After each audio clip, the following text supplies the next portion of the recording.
The Tom Woods Show, episode 2135. Prepare to set fire to the index card of allowable opinion. Your daily dose of liberty education starts here. The Tom Woods Show. Hey folks, if you've decided it's best not to have your kids educated by people who have declared war on you, then consider the self-taught Ron Paul curriculum. Instructors like me will give your kids an unfair advantage and an education you and I could only have dreamed of. But make sure you join through my link, because only there do you get my $160 worth of free bonuses. My link is ronpaulhomeschool.com. Hey everybody, Tom Woods here. Today I want to share something with you that I'm very, very happy with. I had an opportunity to talk libertarianism before a brand new audience. I had an opportunity to be on the Viva and Barnes podcast, which is hosted by Viva Frei and Robert Barnes, two attorneys you may have heard of. In particular, Robert Barnes was recently a guest on the Tom Woods Show. He's represented all kinds of high-profile clients. He's a fascinating and brilliant guy. So I'm very happy with how this came out, because this was the introduction to libertarianism for a lot of people that they never had before, perhaps, and certainly an introduction to me. And it went really, really well. Now, at the end, well, let me say a couple things. I think I might have made a very, very brief, halting reference to the Libertarian Party at one point, saying that I prefer not to discuss it. This was on the eve of the Libertarian National Convention. I wanted to wait to see exactly what was going to happen. And of course, we had very good news coming out of there, but I didn't know what it was going to be, and I didn't want to deal with all the drama in my first time talking to these guys on their show. So if it were this week that we were doing that recording, that answer would have been quite different. Then secondly, toward the end, one of my haters makes an appearance in the chat, and let's just say old Woods levels him, and you're going to appreciate that.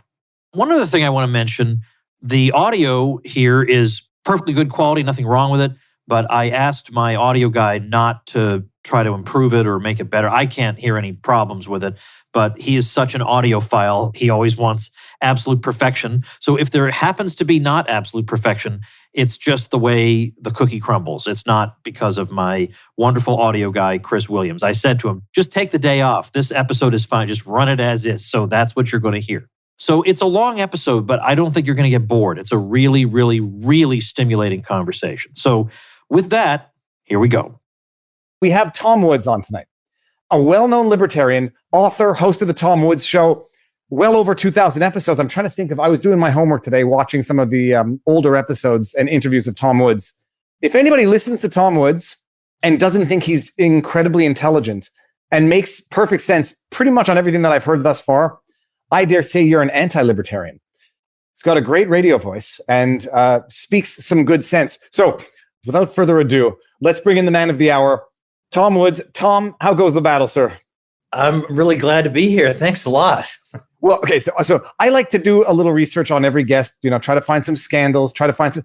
You have a pretty clean record from what I was able to see. No outrageous scandals, no nothing, but that I know of. Maybe we'll get into them. But for those who don't know who you are, we do the standard elevator pitch. We get into how you got to be who you are, and then some substantive issues for the evening. But elevator pitches to who you are. All right, I'll give you the 60-second version. Yes, I'm a libertarian. I wasn't always one, but I always knew, at least from my college years, that I knew I wasn't a Marxist. I knew I wasn't a progressive. When I got to the Harvard campus from the little traditional New England town I lived in, it was so scandalous to me that there were literal communist newspapers for sale that I just decided whatever these people are, I want to be the exact opposite. And eventually, after some twists and turns, I wound up in the libertarian world, where I have written a bunch of books, a couple of best-selling books. I have several membership sites where for example, I teach history to people who feel like maybe they didn't get the whole story when they were in high school. I have a PhD from Columbia University, so I do that too. You like what I have to say about politics? Maybe you like what I have to say about the past.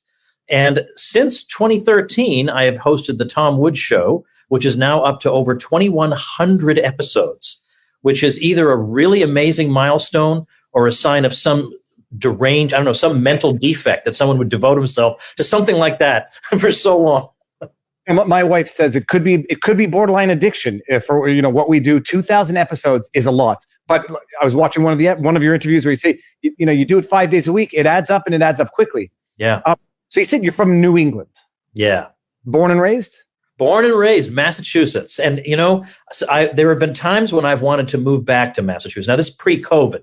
Now I wouldn't trust Massachusetts. But pre-COVID, I've thought about moving back there. And the trouble is, I love my libertarian people so much. I love them dearly. They're wonderful, wonderful people. But some of them can't shut off ever. So they go to the movies and they have to ask themselves, is this a libertarian movie? I just want to enjoy the movie, So likewise, I say, I'm thinking about moving back to Massachusetts. You can't possibly consider that. The regime is terrible. But you know what? I have loved ones and friends there, and I'm familiar with the place, and it brings me joy. If I can't go somewhere that brings me joy because it doesn't make me a pure libertarian, then I guess I don't care about being a pure libertarian.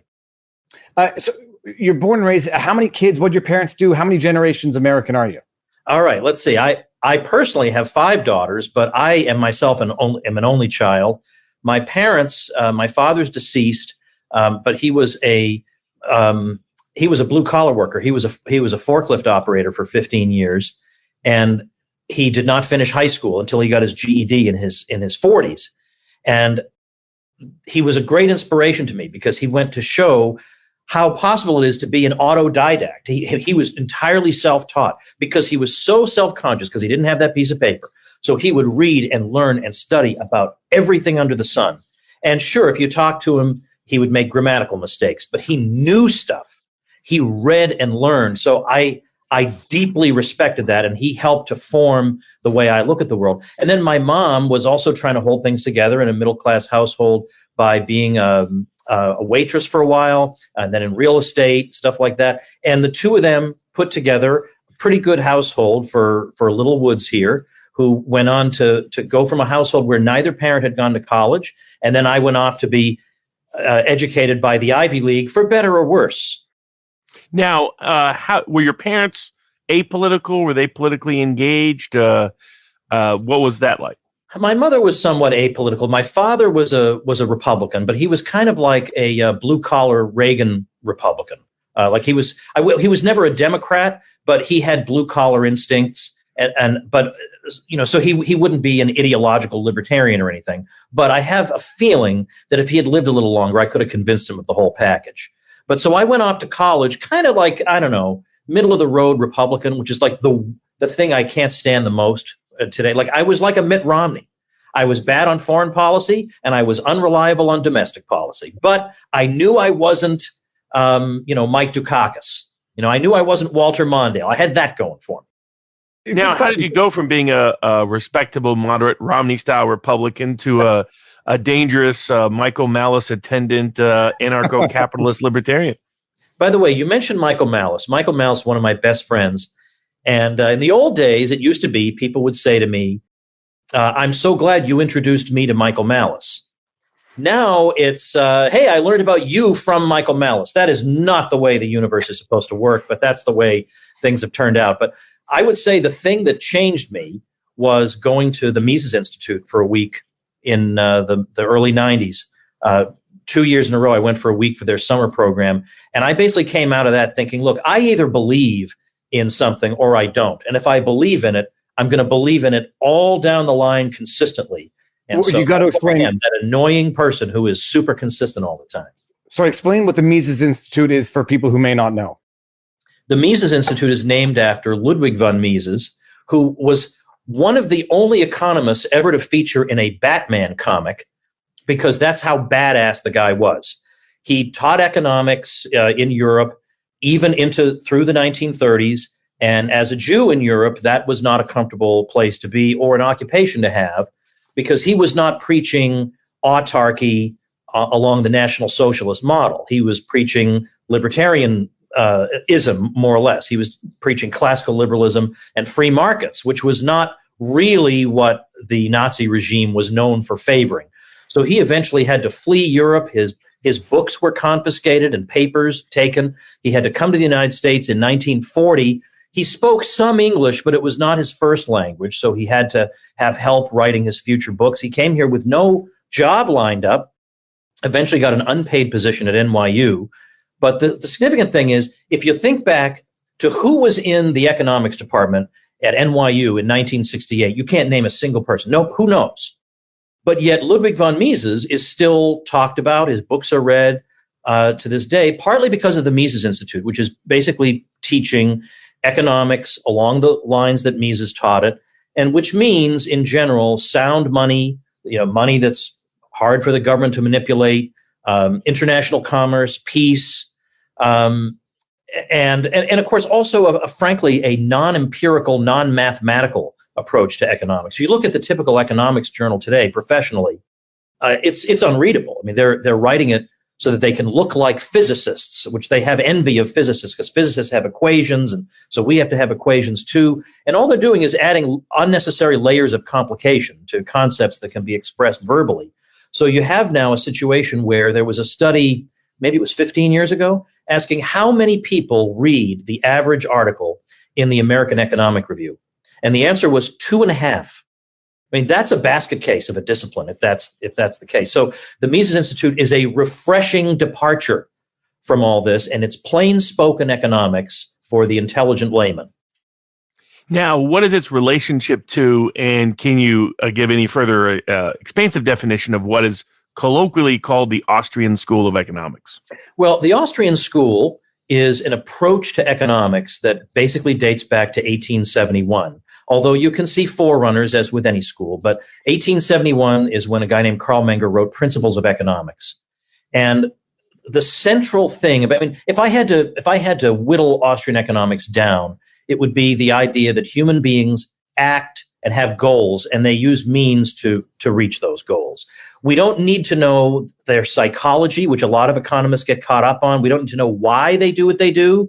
We don't need to know what motivates them. We need to know they're goal-oriented and that they use means to achieve their ends.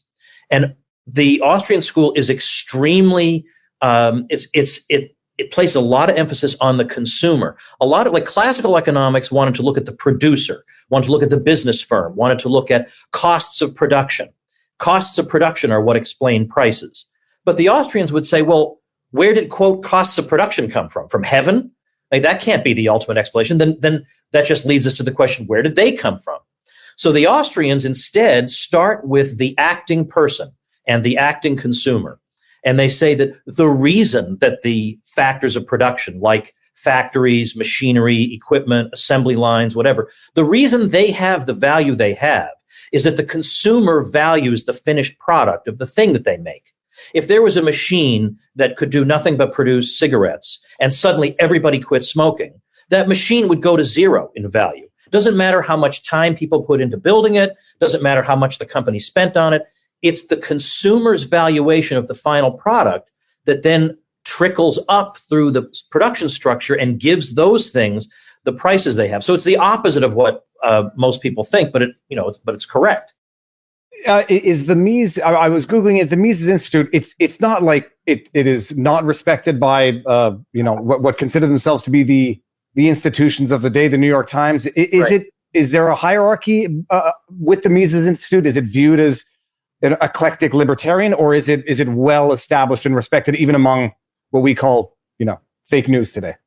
Well, fake news wouldn't much care for it. There's just no question about it. As a matter of fact, the New York Times some years ago came to visit the Mises Institute and try and get some interviews and write something on it. And the chairman, Lew Rockwell, got wind that somebody from the New York Times was in the Mises Institute. He came thundering down the stairs and he ordered the person out. He said, "You're a mouthpiece of the regime and you're not welcome here."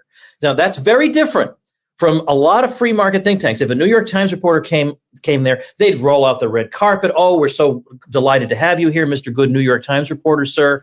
That's not really how we are. So we're not the kind of group that would say, "Let's invite the chairman of the Federal Reserve over for a cocktail party." No. That is not the way we look at it. We're highly, highly critical. We want to abolish an institution like that. So the Mises Institute has fantastic scholars associated with it. There's no doubt about that. But there are a lot of great scholars who are, let's say, disparaged by the powers that be. And yet, the story of Jordan Peterson reminds us that if you have a valuable message that helps people to understand the world more clearly, it doesn't matter if you have the New York Times, the Boston Globe, the whole lot of them against you. You can still get your message out there to a people that's hungry for what you have to say. And what led to your interest? I kind of interrupted your narrative in that regard. Of What led to your interest to want to be one of those people, to be sort of what I would call a dissident scholar? In other words, a voice that's very well informed, very well educated, very well literate, you might say, but willing to go against the regime, the cathedral, whatever language we use for the institutional establishment of the day. I came to the conclusion that I just wanted to understand how the world worked. And as I began to study economics, I came to the conclusion that a lot of things that the average person thinks are going to help him are actually making his situation worse. And I hate to see people sabotage themselves. So I wanted to help explain to people, no, don't do this, do that. But also I came to the conclusion, especially from reading history, that the standard narrative, it just leaves out so much or distorts so much. I'll never forget, I was a freshman. It must have been the first 3 weeks of being in college. And I met a guy who has since turned totally mainstream and would never want me mentioning his name, which is just as well because I can't remember his name. But we were freshmen together, and he was asking me as a U.S. historian if I had ever read a book by Paul Johnson called Modern Times, which is a book about the whole world, not just the U.S., but it has some good chapters on the U.S. And I said, no, I haven't. It's a huge book called Modern Times, the world from the 20s to the 80s. And he said, you should read that book because if you read it, you're going to discover that everybody they say was a bad president was a good one, and everybody they say was a good president was a bad one. He says, now, that's not true for all of them. Like some of them really were bad, or sometimes, it doesn't hold universally. But he says that if you read that, you're going to wonder what else has been left out, what other perspective you didn't get a chance to hear. So being the nerd I was, I got this book. Oh, what is it? I've got it around here somewhere. It's like 800 pages. I sat down and read it. I said, well, this person told me. I remember being so youthful and energetic that I would pick up an 800-page book because somebody recommended it. And so I went through and read it, and I thought, wow. And it really is in a way it's a devastating attack on the 20th century, on the collectivism of the 20th century, the economics of the 20th century, the total war, the propaganda, all the sorts of things that we struggle with today. It is a vigorous polemic, basically against a century. It's an absolutely fascinating book. And from that point on, I thought, I want to do what this guy did. I want to dig down deep into the sources and come back out with stuff nobody knows, but they need to know. Education-wise, someone had asked, how did you afford Ivy League? But before we even get there, you got a PhD at, you said Harvard? Undergrad at Harvard and then PhD at Columbia. So let me ask the crass question then. How did you go through it? How did you afford it? Well, the answer is for undergrad, believe it or not, Harvard is actually pretty generous with people, and they don't give merit-based scholarships on the grounds that, well, then everybody would deserve a scholarship because we're bringing in the cream of the crop. So instead, it was all need-based. And as I said, I came from a working-class family, and they came up with a package of loans that I paid off in not too long. They weren't particularly burdensome, outright grants, and I worked a little bit. And it wasn't particularly glamorous work. I cleaned toilets for a living.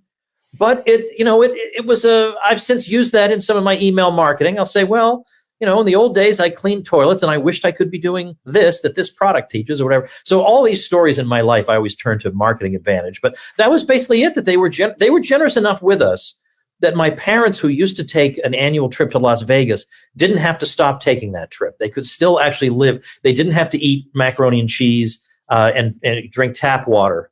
They were able to actually live fairly comfortably. I don't know if that's still how it is, but that's how it was in my day. It is in part because of a protest I was part of at Yale. So back when I was at Yale, it was need-based financial aid, as you're describing, need-blind admissions. So they didn't discriminate against you based on how much need you would have to meet the gap between tuition and available family income, as it was then calculated.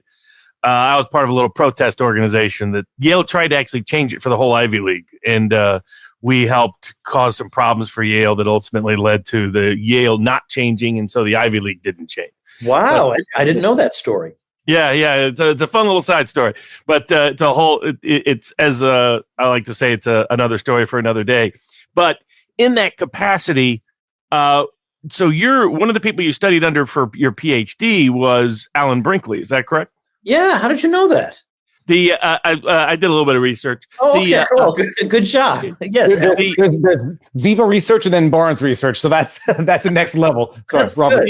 Well, I've always been interested in Brinkley. What was that like, and can you give people a sense of Brinkley's perspective? Well, some of the older folks listening to us might remember his father, David Brinkley, who was a newsman. And David Brinkley, he was soft-spoken, but he had a dry wit. Alan Brinkley was soft-spoken, and that was about it. That was about it. Now, the thing is, Alan Brinkley is deceased. He died a few years ago. I don't know. I can't remember if it was Lou Gehrig's disease. He had some very, very unfortunate last few years, but he was provost of the university. He was widely published, very respected within the profession, but very, very businesslike. So I remember there was a day when, for some reason, a friend and I had decided I didn't have a beard in school. And a friend and I decided that until we finished our oral exams, we weren't going to shave. I forget what the logic behind this was. So I showed up at his office one day looking like hell. And so I felt like I needed to explain to him why. And he replied, well, that isn't really any of my concern. Okay, strictly business. But what I liked about him was, even though I could predict every word that was going to come out of that guy's mouth, I mean, he was basically a Hillary Clinton Democrat. At the same time, he was extremely professional. He directed my dissertation so skillfully, even though he was completely out of sympathy with me ideologically.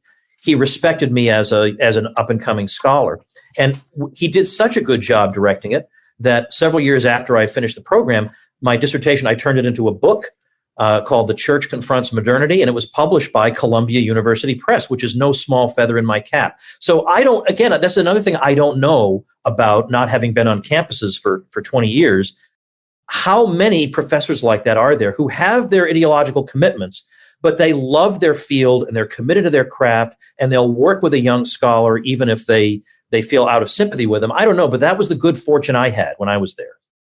Because it was fascinating. I think I read his book on Father Coughlin and Huey Long. Yes, right. I did too. An interest in curiosity and populism, which I think today, like, I don't know if you could cover Father Coughlin, or you would be like, what are you doing covering that person associated with this group and that group? And Coughlin obviously kind of fell off the res a little bit there at the end, but was an interesting populist figure before then. So so I've always had interest in Brinkley as to why someone like him could have that sort of discernment, and because his father was known for being both an iconic journalistic figure, but also maybe a little bit of a prick.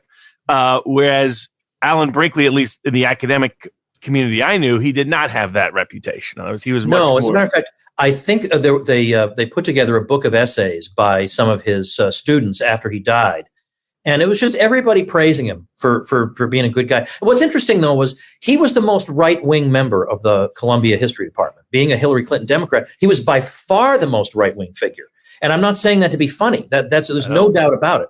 There were at that time, Columbia really specialized in labor history, which I had zero interest in. Even though my own father was a Teamster, I felt like I've lived through enough labor history. I don't need any more.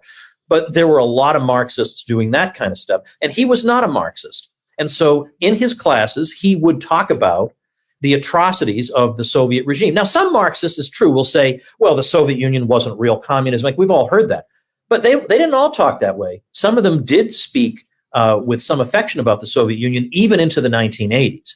And so there was actually a brief campaign at Columbia where some left-wing group put up posters all over the campus condemning Brinkley for his right-wing deviationism because he was so critical of Stalin. And I remember him telling me in one of his rare moments of humor, saying, I just never pictured myself being attacked for being too right-wing, but here we are. Well, this brings me back to a question that I've asked a bunch of people who consider themselves left-wing despite being rejected or demonized by the left. One person just asked, how did history become so dominated by the left-wing, not revisionist, but rather writing of history? I mean, it's growing up, I remember people speaking highly of the Soviets. They fought the Nazis. They lost millions of men fighting the Nazis. But for communist Russia, we would not have won the war necessarily against Hitler. And then you go ahead and whitewash all of the atrocities of the Soviets. How did history get so written by what you can call leftist ideology?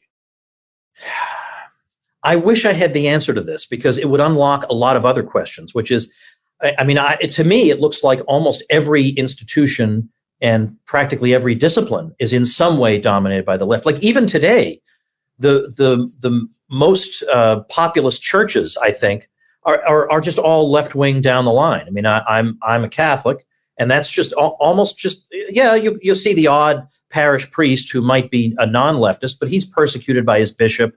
And if there's one sentence of Latin in his mass, he's never heard from again. He's in a gulag somewhere.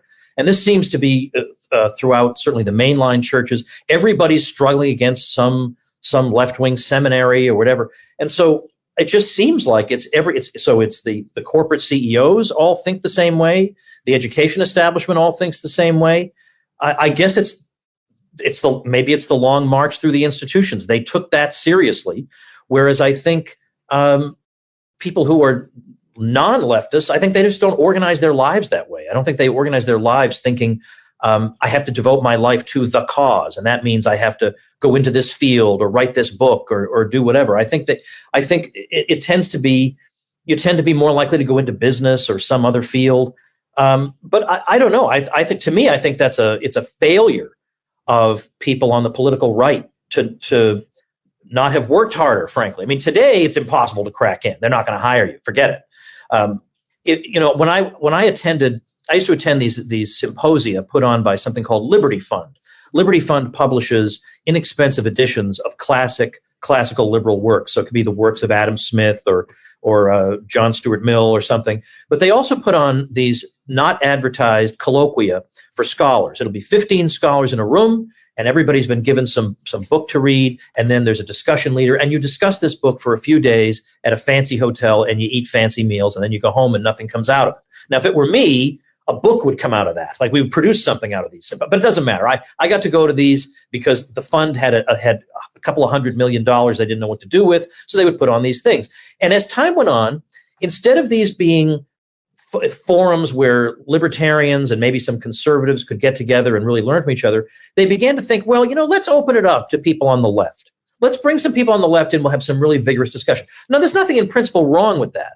But my point is, if a left-wing group had a couple $100 million, they wouldn't sit there thinking, we're not really being true to our mission if we don't invite some dissident voices into this conversation. That thought would never dawn on them. And so I think that is what's going on. There's an imbalance in the way the two sides look at the world. If you look at a typical history department, they all think the same way. Whereas typically if you have a group of people like me, half of them will say, well, we really should bring in a few other voices with a few different perspectives. Now, in a way, that's great. In a way, that shows how broad-minded they are. But if one side feels guilty about presenting their perspective and the other side views it as their life's mission, how do you think the composition of academia is going to shake out over time? Yeah, it's the gap between a freedom mindset versus a totalitarian mindset. The totalitarian, it was like where I became inclined. I tell people that I'm a constitutional populist with anarchistic tendencies. And it was part of a governor's school project when I was a kid in Tennessee. We had an old populist kind of Democratic governor back when those existed on the Democratic Party side. The guy was named Ned Ray McWhirter, grew up the son of a sharecropper, all that. He created a governor's school program for basically any kids in public schools or private schools to go to these special summer projects where you would learn, whether it was, for the arts, for history, for international studies, whatever. But they did a bunch of great projects that summer. It was like some sort of dissident institution that sort of snuck in through the rest. And one of it was they put us in a room, 100 people, and I think they were teaching us about currency, but it was really about power in the state. And basically, it was the first time I realized that I was like, okay, what the state really is a private is a monopoly on the means of certain forms of violence and a means on the legal right of violence. And what's the likelihood that, we're going to pick 4 people in this group of 100 to have that exclusive means and monopoly. What's the likelihood those 4 people are the best 4 people to have that power in the room? Right. Chances are it's going to be, especially the ones that are going to be successful seeking it out. I call it the Alex Jones revelation. The people who successfully seek power are not the people you ever want to see have power. And it becomes the problem of power in law school. That's how it's taught in contracts and things like that. How rational self-interest isn't always protected because the problem of power can contaminate someone. Someone can do something against their economic self-interest in the name of power because that's the contaminating effect of power. Go ahead. Oh, yeah. So in that context, like you explained sort of your general trajectory intellectually. Where did the interest in or disapproval of the concentration of power in the state, this totalitarian mindset we see reflected in the academy and who's allowed in and who's not allowed in, but it's infecting so many of our institutions in the contemporary age. As sort of the Gramsci walk through the institutions, we're seeing this totalitarian mindset and things like everything from comics to theater to, I mean, Marvel's going to make a new movie that's the new Thor movie, and it's basically the female Thor movie, and it's not even a good female Thor movie, that kind of routine. What led to a deeper skepticism of the state as an institution that we should always kind of be aware and cognizant of? Well, first of all, I would say that when I was in school, which was 1990 to 94, things were bad, but they weren't as bad as they are now. I mean, there was a huge bias, but not nearly as bad as today. We still struggled to get dissident voices on campus, but we never had the sense that they wanted to murder us. Where sometimes you're not so sure today. So I think today it's much, much worse. I mean, if you think about somebody like, again, Walter Mondale, absolutely inoffensive presidential candidate, which was his undoing. He was such a bore in 1984. Who was going to vote for that guy? But, that guy was not. He was saying we need to raise taxes a little more than Reagan wants to raise them. He was saying Reagan secretly wants to raise them. I'm going to raise them too. That was his campaign message. I'm going to raise taxes. So is he, but he's not going to tell you. That was not a very good campaign message. But notice his campaign message was not, I can't stand the sight of most of the people in this country, and I'm going to ram down your throat the idea that you are a terrible person and you need to modify the way you look at the world before you'll be admitted to polite society. Nobody was thinking like that. So it was slower for me to get going because things weren't as bad in those days. But in terms of the concentration of power, well, again, honestly, the reading that I started to do on my own, you have to be an autodidact in this day and age. If you're just going to stick with what's on the syllabus, forget about it. You'll get the establishment view, which is useful to know, but you're not going to get beyond that. But reading Paul Johnson's book, my gosh, that is the central lesson of the 20th century. Was you look at the various totalitarian regimes, what did they do? I mean, they basically took ideas that had existed in germ in Western political thought for a long time and turned them up to 11. Because if you look back to Thomas Hobbes's sovereign is authoritarian, but not totalitarian. But nevertheless, that sovereign is a force that precedes everything. There's no pre-existing cities or states that have liberties of their own that the sovereign has to respect. The sovereign grants those liberties. And if he wants to take them back, he can take them back. Now, that's the opposite of the American system. But that idea that, in medieval Europe, it was just the opposite. Universities had rights of their own. Cities had rights of their own. The church had rights of their own. Of course, the aristocracy had rights. All these different layers of society had rights. And that's why when you look at the titles that some of these kings had, you see the comical version in Monty Python and the Holy Grail. He's king of the Britons, and he's defender of this and the savior of that. These long titles were not an indication of vanity on the part of the king, but they indicated that the king is part of a web of relationships, pre-existing relationships that came before him. And it's his job to protect and nurture the liberties of these smaller groups. Today, we've taken the Hobbesian logic and taken it to its logical conclusion where there are no such relationships that the sovereign can't just overturn, cancel, modify, penalize. And so now that has been carried through. I mean, of course, we see it in the United States quite a bit in the overriding of federalism, in there being a central government policy on all kinds of issues under the sun. Now, we've seen the states and the smaller institutions beginning to reassert themselves in the age of COVID and beginning to reassert themselves because of the woke stuff. But that's the phenomenon that I saw taking place, was this idea that instead of the sovereign being there as the protector of pre-existing liberties, the sovereign is the generous grantor of liberties that can be canceled at any time. Well, then you wind up with a society like we have now.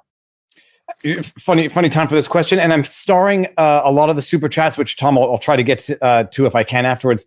What's the difference between authoritarian and totalitarian between both of you?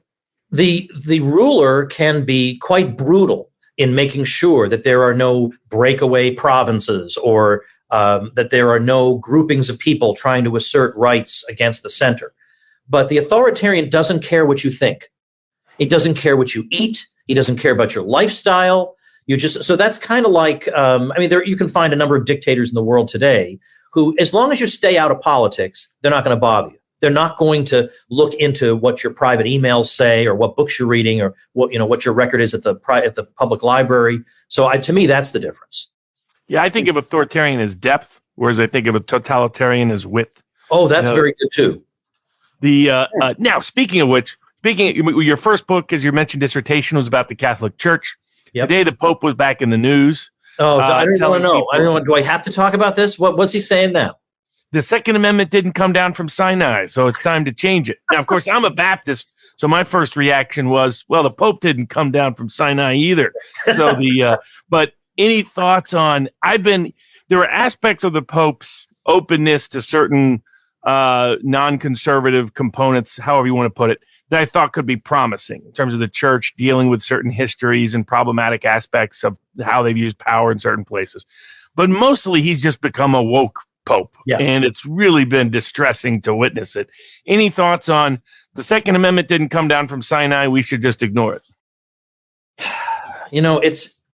If you could read, and you can, of course, in the age of the internet, you can read documents written by Pope Pius XII in the 1950s or Pius X in the early 20th century. You read these documents, and these are documents written by badasses.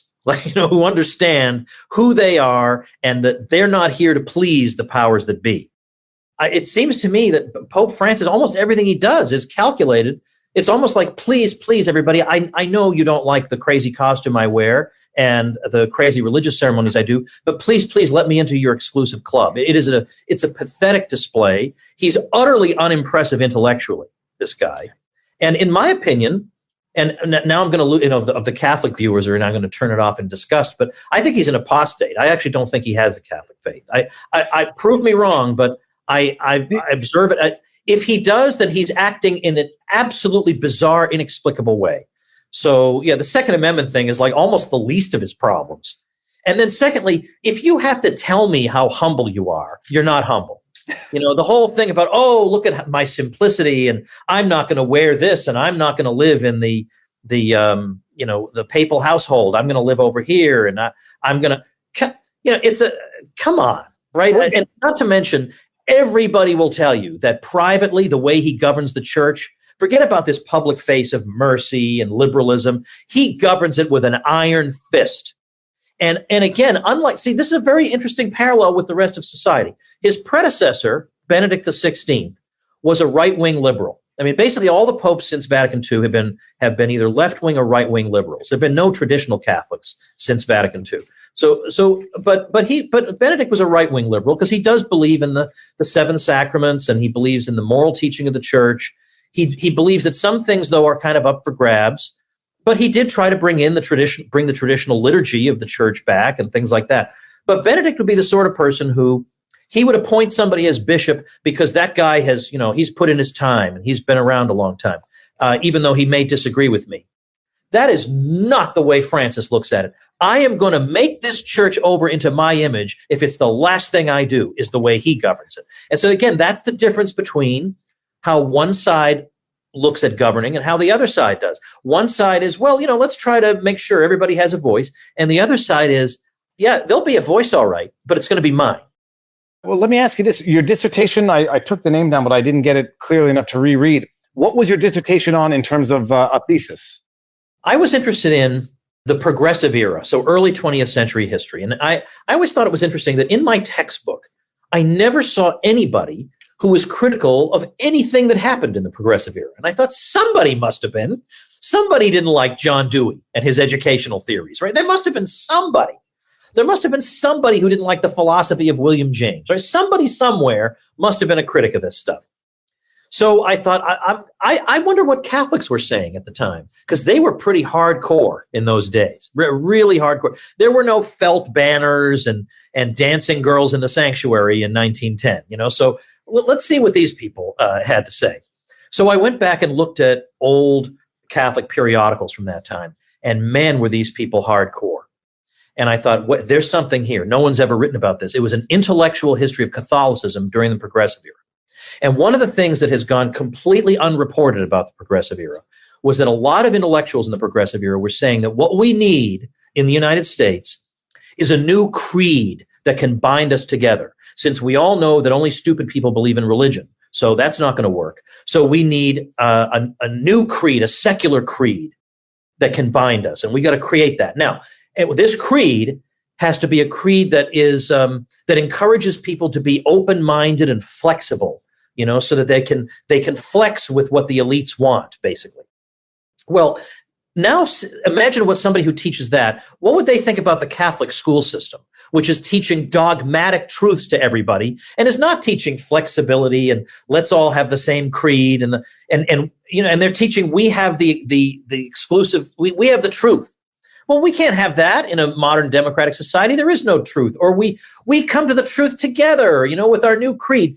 And the Catholics saw this and they said, ain't no way we're going for this. We are going to be the ones who stand up against this. And so it was an interesting thing to see. Here are Catholics trying to assimilate into American society, trying to show that they're not weirdo aliens. But at the same time, the elite intellectuals of American society are kind of saying, you better change the way you look at the world, because it's not compatible with the democracy that we favor. In fact, John Dewey believed that the Catholic school system was an absolutely outrageous instrument against democracy.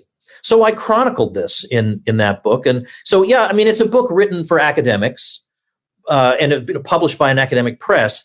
But I think, a Catholic layman who's curious about what the Catholic Church was like merely 2 lifetimes ago, or 1.5, I think would find something valuable in it. Now, how did you stumble across one of my favorite American historical popular intellectuals, as I would call him, in the Thomas Paine tradition, Lysander Spooner? Because I've always liked Lysander Spooner, fascinating. He started off as a real true believer in American constitutionalism. He wrote a great text with Frederick Douglass, The Unconstitutionality of Slavery. Yep. I think it's absolutely right, by the way. It was actually a listed exhibit in the Wesley Snipes trial, had he ever testified. Whoa, I didn't know that.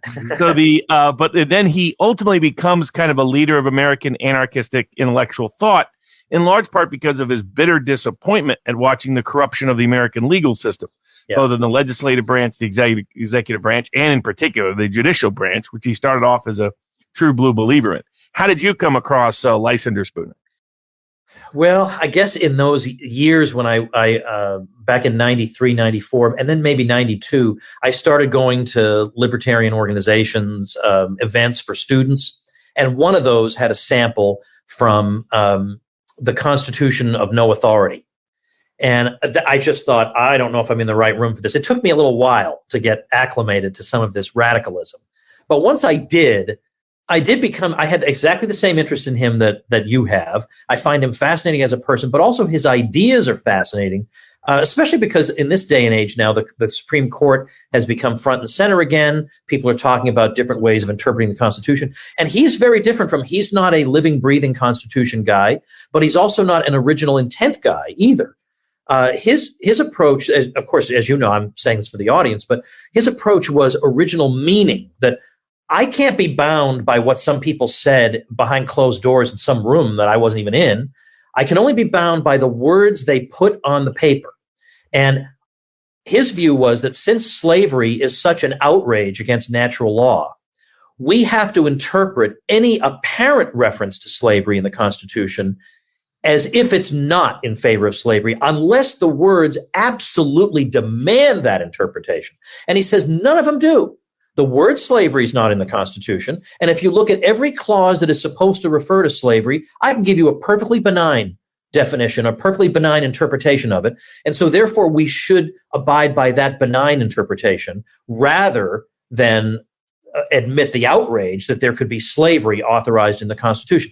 That's a very interesting approach. And it was a minority approach among abolitionists. Most of them, like William Lloyd Garrison, felt like the Constitution was a compact with the devil because it authorized slavery, and he did his best to argue against it. So I actually find that a very, very interesting line of argument to pursue. Let's look at what the words meant And the thing is, whereas if you were an original intent if you were involved in jurisprudence of original intent, you would look back and say, well, it's quite clear they intended these to refer to slavery, so therefore they do.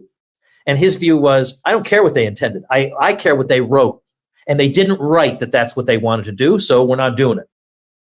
Exactly. I mean, it's a more of a populist interpretation, because my view is what makes the Constitution is what the ordinary person thought when they voted on it to some degree. We should start with the text. And to the degree there's some common understanding that can be popularly uncovered and discovered, great. I have always been a skeptic of all of this original intent aspect because it invites the selectivity of historians who can, there's a lot of stuff we can't know. Like all of my great-great-grandparents, every Barnes in Rhode Island, voted no on the original Constitution because there was no Bill of Rights. So if there's no Bill of Rights, not interested. And Rhode Island even tried to hold out, try to print our own currency, oppose the centralized national army. Of course, they sent in the army, so we were like, okay, we apologize, never mind. We'll just put that in our diaries for future generations. But I think he was absolutely right about that. And it's not common within the liberal academy, but often, like, what I find fascinating, populism as an idea, or you could call it liberty or freedom in other contexts. The ordinary person often has these ideas, but the academy often shuns them. And so, because I think Spooner and Douglas were right. There's also other arguments, but even Blackstone and other people said that unless you clearly define who and what is a slave, no one could be a slave. Unless you put it, because it was so abhorrent to natural law, right, it had to be specifically outlined. And if we were going to do an original intent debate, they all knew that when they wrote the Constitution. They all were aware of. And that's the same principle in Somerset's case in the 18th century. Somerset's case involved a slave who set foot on, I guess it was British soil. And the argument was, well, since slavery is an outrage against natural law, if there isn't any positive law establishing it, it has to be presumed not to exist. So therefore, he's freed by virtue of stepping onto free soil. This is all really interesting stuff. I could talk about this all day. And I think it's an underappreciated, undervalued aspect of the historical debate. Because the other thing is, I see William Lloyd Garrison and that wing of abolitionism as the Yankee totalitarians' great-great-granddaddy of today. And they had a similar obsession with being, take, for example, the anti-war left in America, especially since the 1960s. And that Garrison was obsessed with saying slavery condemned America. That showed America was bad, the Constitution was bad, our founding was bad, etc. Whereas you look at Lysander Spooner, he was more in the Huey Long, Martin Luther King, others who said, no, our Constitution is great and we should assume it was great. And if we apply that, it actually says slavery is not legal here, if you understand it from a certain. And so it's not only a different legal intellectual approach, but it's a different approach to America. Like today in the anti-war movement, my view is the anti-war movement has been badly undermined by an anti-American bias that has existed since the 1960s. Historically, Americans were deeply anti-foreign entanglement. John Quincy Adams' speech is still famous today because that was the mindset. We don't go abroad searching for monsters to destroy, lest we effectively become the monster ourselves. We be the exemplar of liberty by not being the imperial colonizer that we have just escaped from in Europe. And we definitely don't get entangled in European wars, yet here we are today, back entangled in the European war. But so much of the anti-war left that I say that they often should get a check from the war machine, because in the 60s, all of a sudden, to be anti-war is to be anti-American. Right. To be anti-war means you burn the flag. To be anti-war means you spit on the soldier. That wasn't the tradition of anti-war in America at all. Indeed, it's amazing how many Republicans have forgot. Republicans were the non-interventionist party up until the 1950s. Yeah. And suddenly, Josh Hawley's rediscovering those roots, probably because of popular blowback, but it's still good to see him. I don't care what the reason is, as long as they do the right thing. Exactly. How much do you think, can you, the old right, the populist right, is a deep anti-war movement that's pro-American, and because it's pro-American, very anti-foreign entanglement, very anti-interventionist, very anti-war, as often as, and that's really the dominant American historical political trend, not the sort of deviant late 1960s people mad at their daddies want to burn the flag, folks. Right. And as a matter of fact, I personally think that Vietnam is an anomaly. I think for the most part, at least the establishment left has favored war. In the Spanish-American War, you see all kinds of progressives saying we need to make over Spain. We have to punish Spain for its lack of progressivity. World War I, overwhelmingly, you can count on one hand how many left-wing intellectuals were against. Jane Addams, Randolph Bourne, and who the hell else? Almost nobody. They were all in favor of the war, partly because they thought it would be an avenue of domestic reconstruction. That the opportunity presented by the war would mean an opportunity to plan the economy, an opportunity to train the people to understand that limited government is a thing of the past, and that we are going to dictate resource allocation and whatever else. All you have to do is read the New Republic magazine, which was always at war with the Old Republic, but it was started around 1913 or 14, right around the time of World War I. And if you read them, they are fanatically demanding entry into World War I. And this just goes on. Even during the Cold War, basically the establishment left was in favor of almost all those interventions. And then after the Cold War, they have favored pretty much all the interventions. Now, it's true. You can tell me that there's Caitlin Johnstone in Australia and Jimmy Dore, and I love those people, and God bless them. But the fact that we can name all of them tells you something's wrong on the left. That I can name. And again, on the right, I can kind of name for you all the prominent anti-war people on the right, but I think more and more that's the side where you're seeing the anti-war stuff come out. Whereas it's the establishment left that wants to call you a pawn of Russia if you're anti-war, or what are you, support Saddam Hussein, whatever it is. Well, you can't even have a rational conversation. Now that you mention it, because I flagged one of these, starred, not flagged, a super chat from earlier, I didn't understand the question. Why don't you want to save the people of Ukraine? Now I think contextually, Tom, I haven't followed you for very long on Twitter. I presume now, by being anti-war, people twist that into saying you don't care about the people of Ukraine and you're willing to let innocent people die by virtue of your non-interventionist philosophy.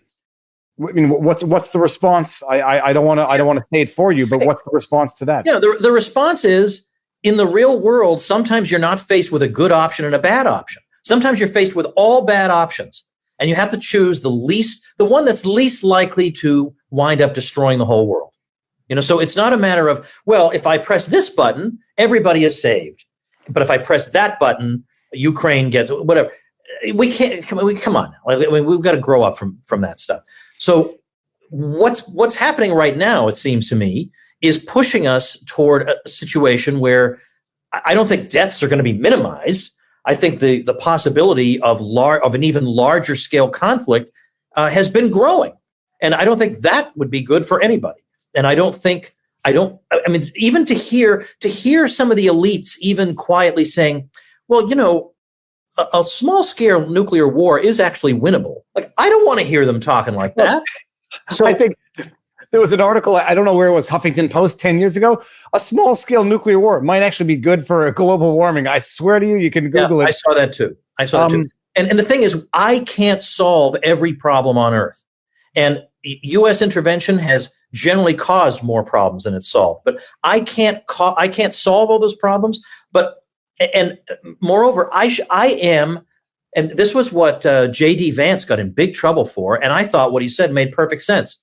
It's, I wish the people of Ukraine well, but I'm primarily concerned about what's going on with my people right here. Well, the thing is, that's the natural morality that has existed throughout the world since the beginning of time, that it is not my job to go looking for problems to solve outside my household.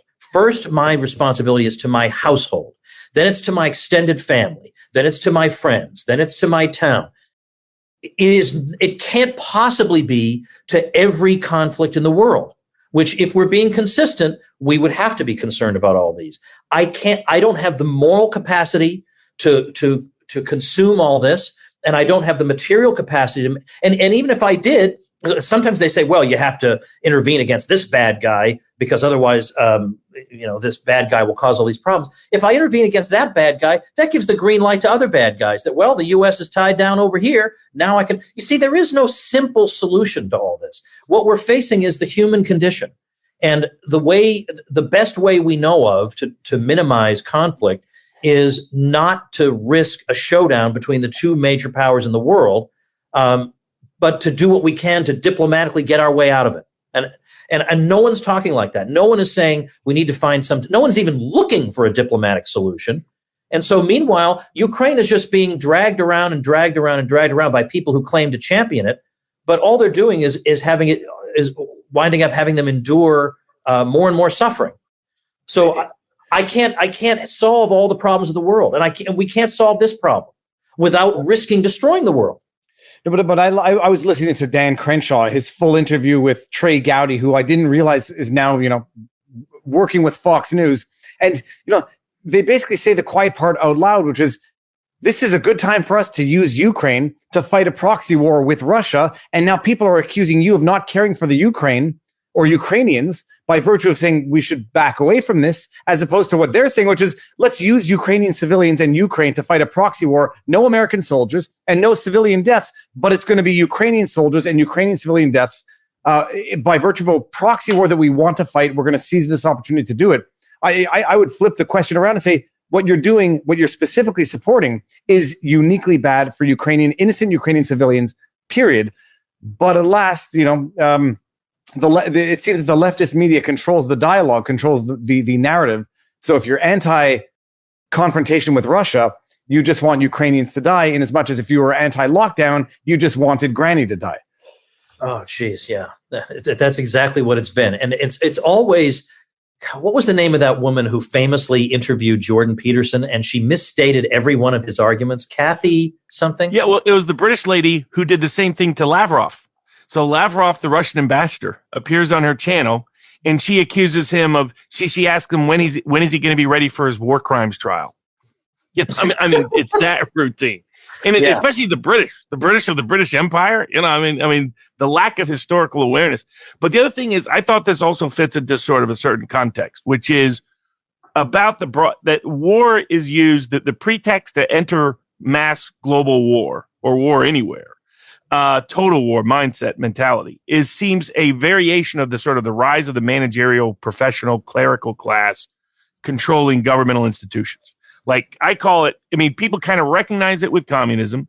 They semi-recognize it with fascism. The myth of leftist historians has been to pretend fascists were capitalists when they were not. They weren't seizing property because they were capitalists. But really also corporate progressivism in the West. This sort of or progressive corporatism, however you want to utilize it, its own version of fascistic power, just a little bit differently. But for corporate progressivism, the excuse for state power, the excuse to give some philosophy major a job, is always some poor population, some vulnerable population, some abused population. So it's in the name of poor immigrants and poor black voters and other poor voters that they decide to create a state ballot. Well, how does that state ballot then get used? It gets used to keep third parties and independent candidates off the ballot. Mm-hmm. It gets used to break the back of political machines in urban ethnic centers and in the parts of the rural South because you have a lot of illiteracy. So now they no longer are given their ballot before they go in. So that a lot of what was seen as reform for democracy, what they really mean by democracy is their class gets to run the rest of us. Yes. It's not real democratizing power in the hands of the individual, in the hands of the small businessman, in the hands of the ordinary worker, the hands of the ordinary person. And war is just an extension of it. It's always like, that's where, as you were talking about, Bob Dole, 1976 vice presidential debate with Walter Mondale. He said, if I could count up all the dead from all the Democrat wars, which is one of my all-time favorite states. The best thing he ever said, and he spent the rest of his life apologizing for it. I know. It's like, he shouldn't be. That's Kansas Republicanism. That's East Tennessee style Republicanism, which was, most of them were Republican because they hated all the wars. Like when I was talking to J.D. Vance and he was trying to decide how aggressive do I express my opinions on Ukraine? Because I'm going to have this whole deep state apparatus attack me. I'm going to have the media, the money, all of that's going to come after me. But my instincts are, I served in Iraq based on a lie. I'm not going to send any other kids to die on a lie. Yeah. And so he did, but I was like, you're in Ohio. This is Senator Robert Taft, the senator who voted against the United States joining NATO in the late 1940s, who was one of the most popular Republicans in the country for a reason. That's the history. It's a history that the Wall Street Journals and the National Reviews and the Rupert Murdochs have denied people from knowing about and understanding in ordinary Republican politics. Well, one of the editors of National Review just tweeted out the other day something along the lines of, I can't get over the selfishness of people in the West. Pay a few extra bucks for gas. Look at the sacrifices they're making in Ukraine. I thought, what do I need you for? I already have MSNBC and CNN and for the most part, Fox News. What do I need you for? What kind of an alternative are you? So I've come to the conclusion. Now, I'm getting more red-pilled all the time, and yet I thought I was the king of the red pill. So I'm getting more red-pilled all the time. And so I'm increasingly convinced, and this is going to sound so obvious to half your listeners, but it took me a while to get to this point, that the elites, well, first of all, the elites do not have our well-being at heart.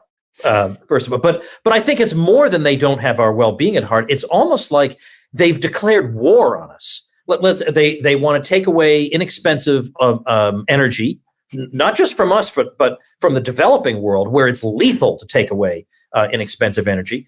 They want us. They want to impose crazy. They want to put crazy worldviews into our kids' heads and not tell us about it. They want us eating like soy burgers instead of meat. They want us to eat sludge. I mean, and then remember, these are the same people who for years and years said, don't eat eggs. Don't eat eggs? What's wrong with you? Now, could it be coincidental that every damn thing these people favor involves making our lives worse? I mean, if it were just a coincidence, occasionally they would do something that improves our lives. They would just fall ass backwards into it. And that never happens. There's a concept called fractal wrongness. Every decision they make would be wrong, and you would not be able to get there even by random chance. Flip a coin, you're going to hit heads every now and again. But if fractal wrongness, if it were accidental, it would be unexplainable or inexplicable. You should write a book called Fractal Wrongness. That would be awesome. It's a beautiful concept where, like, every decision they've made has been wrong. And we'll get into COVID sooner than later, but like, every decision along the line in COVID has been wrong in the sense in that it will cause more damage than any good it could have ever done in the first place. And Tom, I brought up a chat of my own that said, I don't know that you've realized that after red pill is black pill, but don't get to the black pill. The double red pill or the red pill suppository is before the black pill. Yeah, eat bugs. First of all, I've tasted bugs before COVID. They're fine. But when someone tells you you're going to own nothing and be happy, and then that goes from conspiracy theory to reality, you do start to wonder if the goal is to not revert back to what has been the historical consistency, not the anomaly that is America, which is, I don't know, feudal society might not be the right word, but we're ruled by superiors. And freedom, the American experiment, was the anomaly and not the rule. And we're just going to go right back to having landlords, superiors who tell the lowly hoi polloi how they have to live. Hey folks, Woods here with an important message as Father's Day approaches. You do not want to get your father another predictable gift. Get him something he really wants. Now, what does your dad want? Well, dads want steaks. You won't find a better gift than Omaha Steaks. Visit omahasteaks.com, type Woods in the search bar, and order the Dads Want Steaks package. I've been ordering from Omaha Steaks for years and years. I myself got this Dads Want Steaks package, and it is delicious. And by the way, the Dads Want Steaks package takes you back to a time before mass inflation and shortages. Because for just $99, this limited time package includes 16 mouth-watering entrees he's guaranteed to love, like smoky, tender bacon-wrapped filet mignons, gourmet jumbo franks, and their air-chilled boneless chicken breasts. And for a sweet finish, delicious caramel apple tartlets. I'm getting hungry just thinking about them. And as a special gift for my listeners, when you type Woods in the search bar and order the Dads Want Steaks package, you'll also get 8 free Omaha Steaks burgers. These burgers are full of bold, beefy flavor, made from 100% Omaha steaks, and now they're bigger than ever at a whopping 6 ounces. I just grilled some the other night, and they are juicy and delicious. So don't wait. Send Dad more than just a gift. Send him an experience he'll love and can share with you.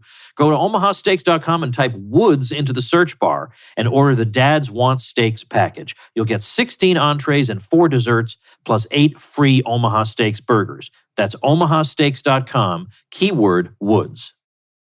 This brings me back to one question. What is libertarianism as a concept?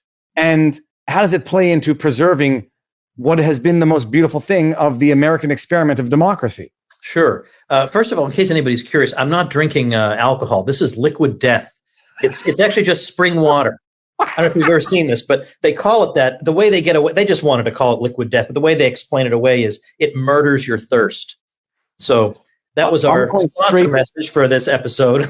I'm going straight to liquiddeath.com to see. Yeah, they're awesome. I love these people so much. And on the side, they have the story of the. It's so beautiful. Anyway, in a way, this has made me. All these realizations that I've had have made me more of a libertarian in a way, because every once in a while you're tempted to think, well, maybe the state could do a better job on this particular thing, or maybe it would be better if we could just raise a lot of money quickly and the state is good at that and we could do this and that. But I look at the decisions these people make and they are so consistently catastrophically bad that I just feel like even if there is a case where it would be easier for us to complete a project if we could just coerce a lot of people. You know what? We'll fundraise on the internet and solve it that way. But there's just no way we can give the American establishment any more power. And can you explain the difference between society and the state? Like, I often tell people, you don't have to have the state. You don't have to give this small group of people disparate power over the rest of us and the legal right of violence over the rest of us. And then you throw economic violence in our current currency-driven system into that equation in order to have the benefits of society. People have, throughout all of history, organized collectively to do very good, positive things without the existence of the state. Exactly right. By the way, I'm distracted because I see some of these great comments, like about the Anti-Imperialist League, which I love. I gave a talk on them once. But I hear you. I mean, that's exactly the way I think. So in terms of society and the state, as you say, is basically the organization of violence. So that is to say, the state is the institution in society that is said to have the power to initiate violence and collect taxes. Or I repeat myself. But society is what what we might call the voluntary sector of our world, and that is the sector in which we operate 99% of the time. When you mow my lawn, I pay you $25. And there's no coercion involved, no threats. Society is where the creativity comes from, is where we give free rein to people to try things out and see if they work, see if they don't work. Society is where we don't have organized coercion and you can make your decision. And in a way, the democracy helps to show us the difference between society and the state, because when we're dealing with a political election, well, we have 2 choices, sometimes 3 choices. And if 51% goes for one choice, if there are only 2 of them, then everybody has to live with that one choice. Everybody has to live with that. Whereas when it comes to music, if not everybody likes my brand of progressive rock, well, they don't all have to listen to it because we don't have some collective vote that then determines everybody has to do the same thing. Everybody has to eat the same ice cream flavor. Society is where we all are able to have our individual choices. We're able to live according to those. And we're able to live in peace with our neighbor according to those. So whatever social trend you see that you think is destructive, it tends to be amplified. It tends to be a trend that the state wants to be part of. And so I find that whether it's undermining the family or pushing quote unquote equality or whatever it is, the state loves it because it means the state gets to pry its way into the most intimate details of the lives of the people. And or when I mentioned equality, because equality is a word that sounds good, right? Everybody seems to favor equality on some level. But equality is one of these weasel words that can kind of mean anything. Do you mean equality of opportunity? Do you mean equality of result? Do you mean equality of material condition? What do you mean? Well, it can always mean something different, which means the state will never run out of ways to intervene in your life or rob you or make you miserable, because it can never ultimately reach that goal. Robert Nozick used to give this example back in the days of Wilt Chamberlain playing basketball. Suppose we have a situation where everybody is materially equal, and then Wilt Chamberlain goes and plays basketball. Everybody wants to watch him play. And so everybody pays $1 to go watch him play. Well, after that transaction is over, we no longer have equality, because now Wilt Chamberlain has a ton of money and everybody in the stands has slightly less than they had before. So what are we supposed to do then? Is Wilt Chamberlain supposed to give all the money back and we start all over? I mean, what does this mean? Like, what are you even aiming at? But it's one of these concepts that, because it can never be reached, the state loves it. Or the war on drugs. They'll never be successful with that.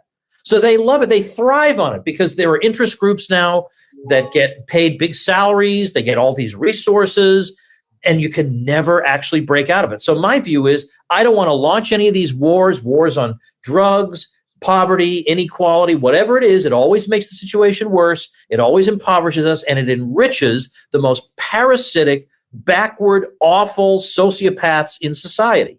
So I am more libertarian than ever now. So don't you dare ask me who's going to build the roads. And that's somebody from Sweden. I was just in Stockholm a couple of weeks ago. The only people wearing masks in Stockholm are American tourists. Well, Tom, who's going to build the roads? Like, forget who built the cages. So what is, here's the thing. Like, I studied philosophy. I studied Thomas Locke. I know what I didn't even know that it was called libertarianism. I don't think, except in retrospect. What is libertarianism as a political philosophy, and why is it so underrepresented on a political ideological scale? Yeah, that's a great question. So what it is, you can say very, very briefly. Libertarianism, like any political philosophy, is on some level concerned with figuring out when the use of violence is acceptable.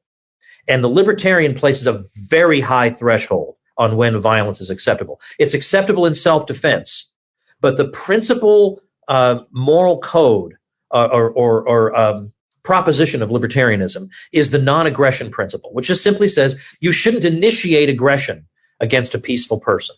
Now, most people hear that and they say, well, I already believe that, and I'm not a libertarian, but I already believe it. I don't go around punching people at random. I already believe that. But when you really unpack this statement, you realize how radical it is. Because if you really take it literally, it really means no state at all. Now, not all libertarians take it to that degree, but basically almost any state you can think of operates on a principle of that, well, we can initiate aggression, but you can't. And then we get back to the problem that Robert raised, which is the people who are endowed with the right to initiate aggression tend not to be the best people in our society. So it's a difficult problem. So yeah, so then the question is, why, if we're so great, why haven't we been more successful politically? Well, I don't really want to, if I can avoid it, talk about the internal problems in the Libertarian Party. I think there is an issue in the U.S. with the two parties are just so dominant, it's hard for people to break out of that. But think about what the libertarian message really is. It's that every entrenched elite needs to be removed. And that every industry, every group, every whatever that is getting special privileges is going to have them taken away. Now, you can make a great populist message out of that. And I mean, that is a fantastic populist message. But whoa. There's no elite that the elites will wage unrelenting war on that message. They are never going to let that get any traction. So what they would prefer is something like the Republican Party, where some of the members will occasionally talk like this, but with a little bit of a wink. And the people in Switzerland all know they don't really mean any of that. I do think there are some people in the Republican Party these days who do mean it. I actually think there are some sincere people. Increasingly. And of course, you can tell they're the sincere people because they are the ones who are demonized and have their names dragged through the mud and ridiculed and laughed at. And I guess the thing that really bothers me is to see how many, I understand why the elites would be against a message like this. I get it. Of course they would. But to go on Twitter and see regular Americans using the elites hashtags, seeing regular Americans signing on for what are obviously elite projects. I mean, the whole climate change thing, that is an elite project only. And to see regular people signing on for that, when this is just designed to make them miserable, it really has been discouraging for me to see that. And that's why, for me, COVID was such a disorienting moment for me, because I still had this idea that deep down there burns within the human soul this desire for liberty. And to see so many people not even be curious about whether any of these restrictions were doing any good, not even being curious about it. Just saying, well, that guy in that white lab coat says I should do it, so I better do it. Not even, I guess I better ruin my life and have all my savings dwindle away and have my family not get the surgery they need because some people told me. Oh, man, that was a wake-up call for me. So here I am on the verge of 50. I still have things to learn. I don't have all the answers after all. Well, it was really a return to the early 20th century, a combination of progressive corporatism or corporate progressivism, however people want to label it, because it was the eugenics agenda back when the white lab coats could dictate to us. They are actually bringing back eugenics decisions, the Jacobson decision that was used to justify forced vaccinations. That was just really a small fine if you didn't get one, but was used. It was the sole decision in Buck v. Bell, the sole decision that said we can go around and tell poor people who can have kids and who can't.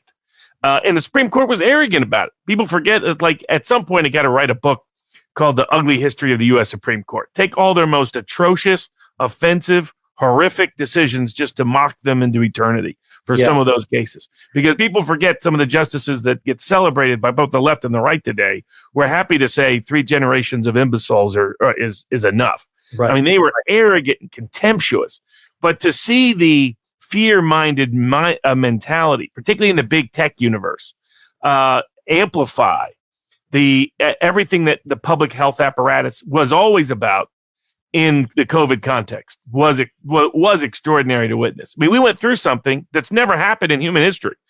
No state has shut down the entire society because of a virus. They didn't even shut down during the Black Plague. I mean, and yet here we were in what was basically an amplified flu for most people, running around terrified. There's still people in LA. They'll be driving by themselves in their car with the windows down, still triple masked. It's like, well, it's insanity times insanity. Yeah. By the way, let me just say in parentheses, just quickly about something you said about the Supreme Court and the ugly history of the Supreme Court. Back when I was more white pill minded, I actually years ago thought about kind of the opposite book.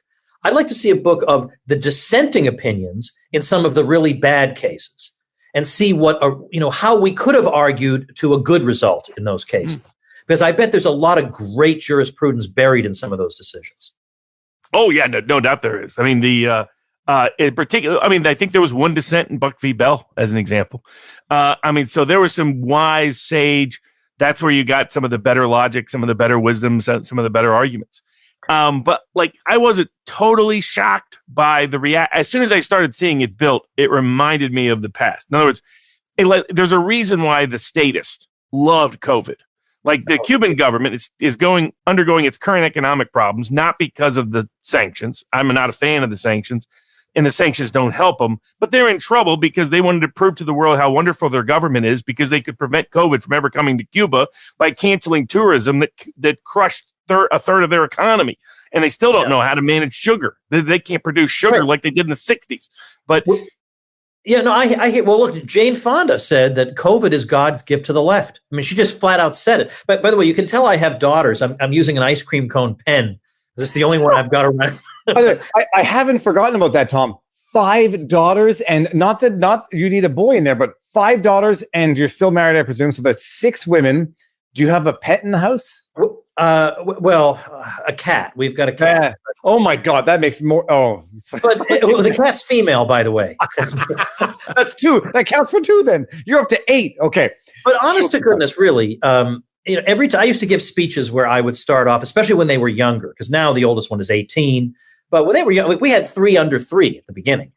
And I would give speeches and I would say, by the way, I have these children. And I would get these gasps from the audience. They couldn't believe that I was doing this. But honestly, I can't imagine, not having any one of them. And the thing is, I'm an only child, as I said at the beginning. So I kind of thought, You put the same inputs into each child, they come out the same. Like, what do I know? And they're all so different. And I just love each particular difference in each particular one. But anyway, but if I can jump back into the COVID thing really, really quickly, I did a couple of things because I've been writing a newsletter for many years, but for the past couple of years, my newsletter kind of turned into like the COVID daily report because that's what everybody I was writing to wanted to hear. And occasionally I would stray from that. Like I'd write a little bit about George Floyd or something, and they'd say, yeah, get back to what we signed up for. So I did a couple of things because this was driving me crazy. I thought, am I the only one who notices that none of this is doing any good? So I did two things. So I'd like to, if I may, give out two websites. So one of them is called chartstheyforgot.com. And at chartstheyforgot.com is my free ebook called COVID Charts CNN Forgot. And in that, I would put things like, okay, here's a graph of the Midwest in 2020. And remember, we were told that at Thanksgiving, there's going to be a major spike. Okay, I have taken the dates off the chart. Show me where Thanksgiving is. Of course, you can't because it's all random. So then I've got a chart in there. Iowa dropped all of its state level restrictions in February. We're in June now. This was 2021. Here's a graph of the outcomes for all the Midwestern states. I'm sure Iowa must be way the outlier. So it'll be really easy. Go ahead, pick out Iowa. You can't. So, and I just do this over and over in that ebook. Well, then the second thing I want to say is then I made this into an interactive kind of game. I made it into a quiz you're bound to fail. So I came up with a website called covidchartsquiz.com. So it's COVID charts with an S quiz.com. And in this is a quiz you're designed to fail. So it'll have two lines and it'll say, okay, one of these places locked down really hard, did the following, whatever. The second one didn't. Pick out which is which. Or here are graphs of European countries and their death or hospitalization numbers. Here are all these different ones. They've all had mask mandates. On each one, pick out, show me where the mask mandate went into effect. It must be obvious, right? I bet the numbers fell immediately after that. Then go ahead, pick out, show me. And of course, the results are completely random. You cannot bring this up and not expect me to do it in real time. Hold on. How long does it take to take the quiz? Take the quiz. Do we do this or do you don't want me to do this? It'll take a while is the problem. There's so many questions in it. Well, let's just see what it looks like. Which state has a, quote, really good governor, according to Dr. Fauci? And which one doesn't? Okay, now hold on. May I ask you a question? Is the red and the blue intended to deceive here? If I were going to do this, I would have used like orange. Yeah, it's not meant to be red state governor or anything like that. Which one has a good governor? I'm going to go reverse psychology. Reverse psychology has a good governor. And then do I get the answer right away, or do I have to get like to the IQ test? And do I have to give my email address to get the results? No, you don't. No, you don't. There is no opt-in required. But if you want my free ebook, you can click the bottom and get it. So okay, we're not going to go through it. All that I know is how many of those IQ tests I've taken where I do the test and then I have to give my credit card at the end to get my results. Right. I must be dumb. That's the bottom line. No, for this one, I decided no opt-in necessary, but I do have a little plug for my ebook at the bottom in case people want it. So it's very, very light on requesting people's email addresses. Cool. I consider the best argument against the state is just see the state's response, the government's response to COVID around the world. There's no better example of what an utter abominable failure they are. They made everything worse. They made kid situations worse. They made mental health worse, physical health worse.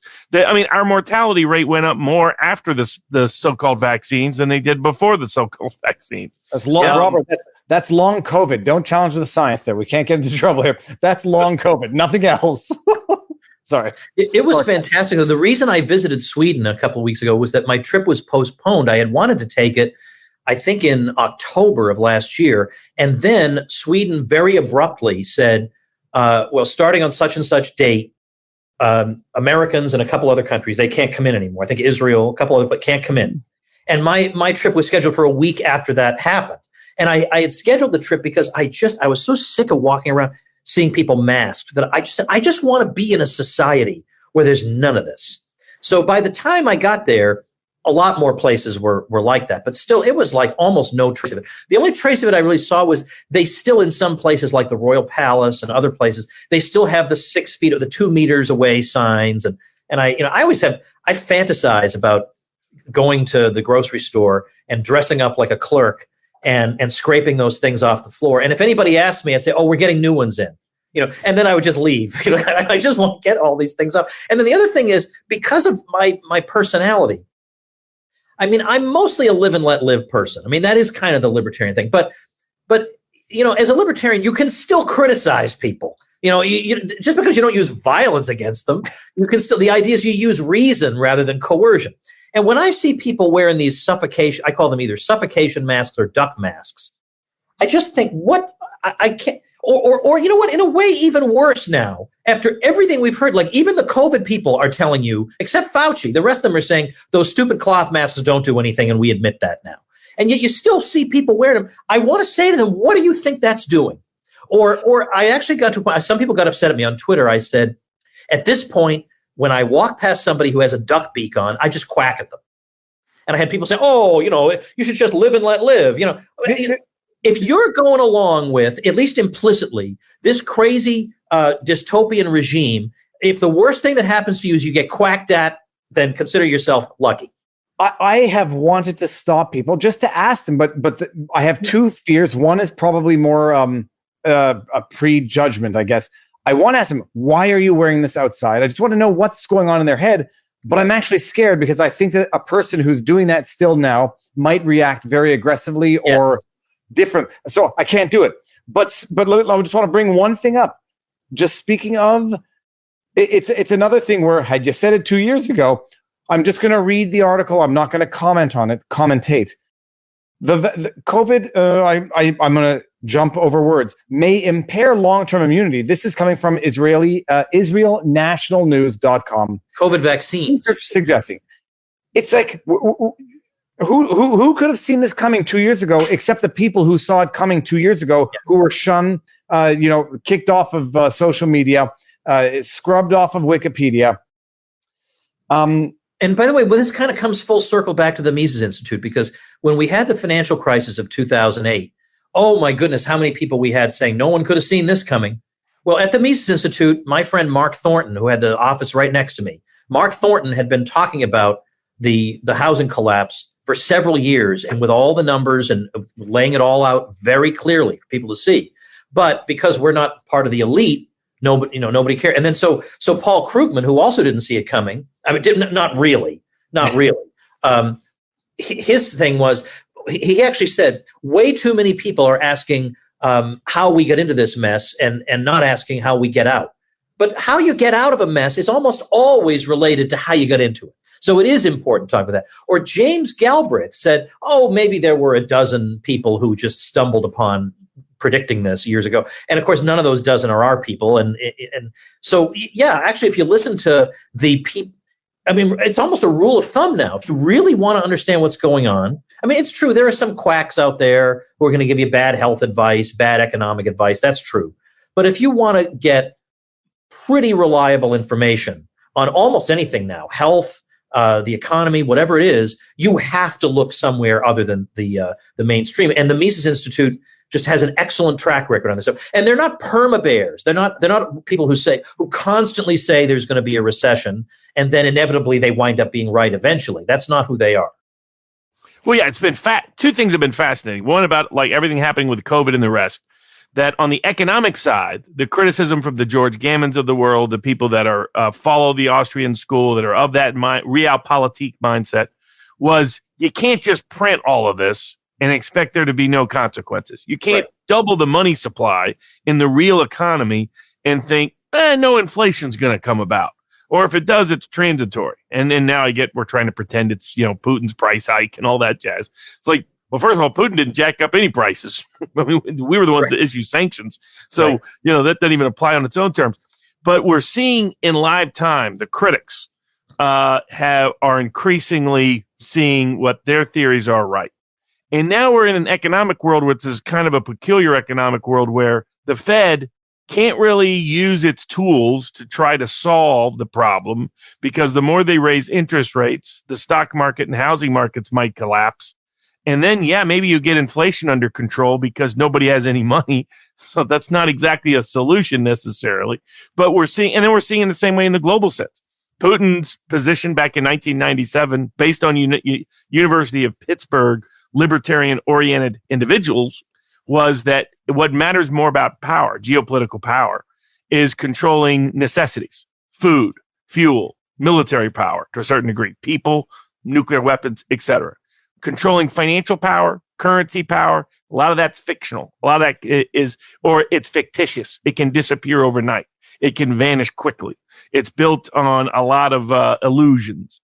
And we're seeing in live time, the sort of the whole globalist crowd was, we can take out Putin because we can take out Russia, though their target really was Putin particularly, not because they're smart, but because that's where they're at. But because we control the global financial institutions. We control the global cultural institutions. We control the global political institutions. We run the IMF and the World Bank. We control the financial and banking and currency systems. The dollar is dominant. We control the cultural institutions. And surely the Russians don't want to be without Netflix for a few weeks. They've discovered just the opposite. Not only the Russians happy not to have Disney anymore, but the ruble is doing better than it's done in about half a decade. And everybody's desperate now for the food and fuel that is now being limited arbitrarily and artificially by European and Western response.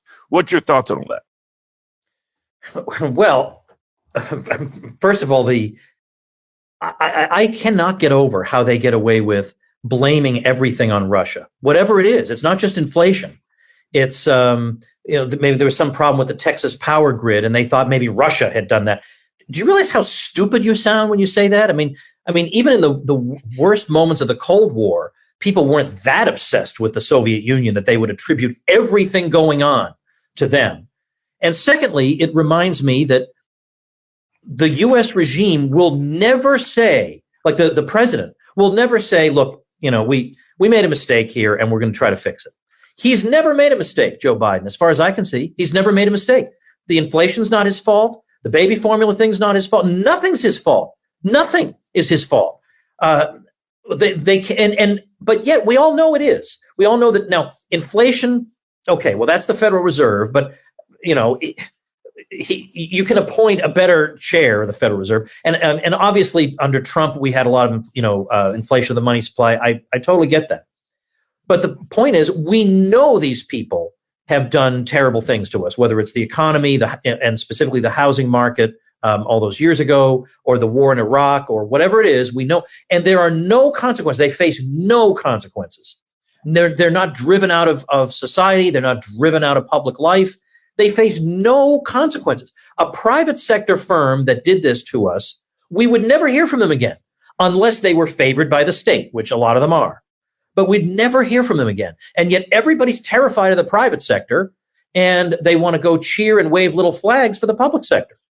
And so, yeah, I'm not anti-quote American, but I am anti the American elite. I'm very much anti the regime, and I'm happy to make that distinction. It's amazing. You said it now, and now I just put two and two together. The reflexive, it's delusional blaming of Putin. It's the Putin gas hike. By the way, in the States, let me just get this chat off. In the States, the price hike, the gas increase is Putin's fault. In Canada, if you ask our elite here, it's inflation, it's big tech, big oil making big profits. The reflexive blame everything on Russia. It's mutatis mutandis, blame everything on COVID. Someone's sick, COVID. Someone has a stomachache, COVID. Someone's forgetting stuff, COVID. It's not the lockdowns that's causing mental issues about people forgetting what day it is and short-term memory. COVID. Everything, it was reflexive, it was spiritual, it was almost, I want to say religious, but not to demean religion. It was just superstitious. It's COVID. Everything bad that happens, and now it's everything bad that happens is Putin. It's a tactic employed by the state. But the question is this: how do you fight the tactic when? Hold on, I just wrote this down earlier. You said you thought the libertarian philosophy of individuals to be free would dominate. I think people have a greater desire to be dominated. They have a greater desire to be given rules to abide by, and they don't want freedom because freedom is scary. Knowing what you have to do at 10 o'clock in the morning is liberating in the sense that it removes your liberty from you. I have a friend named Jeff Lescovar who has developed a theory about this. He wants to know, for instance, why is it that somebody who thinks a certain way about, the minimum wage or antitrust law or something like that, also thinks the same, has also will share the same opinion of abortion. Like they have nothing to do with each other. Now, it's not true that it's not true in absolutely every case, but it's true in a lot of cases. And why would that be? And so there have been various attempts to answer this question. Thomas Sowell has a great book where it's not Knowledge and Decisions, it's a conflict of visions. And he tries to account for this. But Lescabar says there's a much simpler explanation. It's that a lot of people, for whatever reason, have to be in the in crowd. Like when they were in high school, they would die 1,000 deaths before helping out that unpopular kid who's getting made fun of. Now, today on Facebook, they're all sad about this unpopular kid. Now that they're moms and dads, they're sad about the unpopular kid. Or we believe in education, but the reality is when they were in school, they were making fun of that unpopular kid. And the reality is today, they believe in education, but today, if they read anything, they read some trashy novel on the beach. So I don't believe a word these people say. But the point is, these people, there are a lot of them who they want to be in the in group. And the elites favor certain policies because they bring them more power. This group wants to be in with the elites because the elites are the in group. They are the entertainers. They are the politicians. They're the heads of business. They're the heads of culture. They don't want to be dissidents. They don't want to be the unpopular kid. They need the approval. So they'll repeat whatever they're told to repeat. And it's not like they consciously sit down and say, I must be in the influential group. So I will therefore, it's an instinct thing. And so this helps to account. It's simply they don't want to be in the out group. And the elites are playing on that very, very effectively. Yeah, it's a very good explanation. I think the other aspect of it is I always say totalitarianism begets more totalitarianism, and a freedom culture begets more freedom. In the sense that, like, you look at cultures and societies that have a history of strong independence. A lot of them are mountain cultures. This goes back to Scotland, East Tennessee, Switzerland. How did the Swiss keep fighting off everybody? They're a bunch of little mountain cultures. What is a freedom culture begets more self-reliance, more independence, more self-enlightenment is more self-empowerment, and leads to the desire for more and more freedom. In the same sense, I was always going to say like a version of Roger Fulgham's book, Everything I Needed to Learn, I Learned in Kindergarten. And I was like, that's true. My parents dropped me off at a random authority figure who told me if I didn't do whatever they told me to do, first they were going to deprive me of pleasure, no recess for you, no fruit punch for you, no cookies for you, and then they'll escalate to punishment, social isolation, staying in the corner, social shaming. Back when I went to school with actual physical punishment. I mean, I got spanked once, got spanked for the first time for trying not to eat my peas, and then got spanked again because I didn't know how to tie my shoe. And all my response was to hate authority. That was my response. Like, I'm not for this.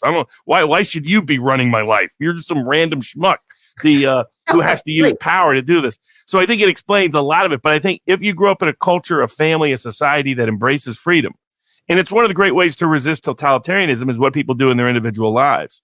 Homeschooling is an example, or education outside of the state. People are really starting to discover and uncover the dangerousness of state monopolized education. What that looks like. It looks like, your 6-year-old comes home and says maybe they're a girl because their teacher told them about their experiences changing genders. And it's like, whoa, a lot of middle America parents are starting to wake up as they realize how nuts this has all got. How nuts it is. Right. I just saw one of the comments, and it's exactly what Jeff says, that we may be hardwired, some people in this way, from tribal existence, that if you were expelled from the tribe, then that could be a death sentence. Dude, therefore you want to conform. I would have thrived expelled from the tribe. I would actually be able to move faster alone than in a group. It's an African proverb. If you want to go fast, go alone. If you want to go far, go in a group. I think I'd go faster and further 9 out of 10 times on my own. Now, by the way, just following up on Robert's thing about people are waking up because they're seeing how radical some of this stuff is. If the Republican Party knew what it was doing and actually wanted to win, as opposed to being terrified of the elites, they would force the Democrats to run on these radical propositions, because that puts the Democrats in a no-win situation, because they don't want to run on these. I mean, except the true believers. And if they're forced to run on it, then they lose. But if they run away from it, then they anger the hardcore progressives of the party. It is a no-win. Why not put your opponent in a no-win? Speaking of eclectic personalities, how did you meet Michael Meltz? Because I know, and I know you guys do the shows, which is cool, which is the little cartoon shows, which I like. But how did you meet him in the first place? I met him around 2014 because I had never heard of him before. Somebody invited or suggested that he should come on my show to talk about North Korea, where he's an expert. I had never heard of it before, and I couldn't believe that his name was actually Michael Malice. And I actually said, now let me just make sure I got this is not like an Italian last name. It's not like pronounced Molice or something, right? He said, no, it's Michael Malice. So anyway, we had a great episode. And then after it was over, we went off the air and just kept talking. And I said, next time I'm in New York, we ought to have lunch.